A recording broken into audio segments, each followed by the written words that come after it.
শুধু মসজিদ ভাঙছো না, আঘাত করছো কোটি কোটি মুসলমানদের বুকে। একটা মন্দির রইতো না বাংলাদেশের মাটিতে।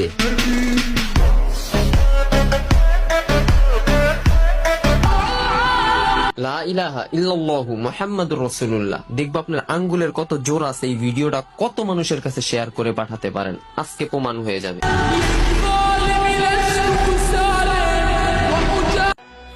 যদি দেশের জন্য জীবন দিতে পারো তাহলে ধর্মের জন্য কেন নয়?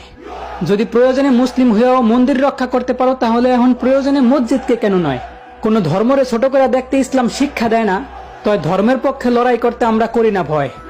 হে মুসলিম, ভয় পায়ও না, ইনশাআল্লাহ সত্যেরই একদিন হবে জয়।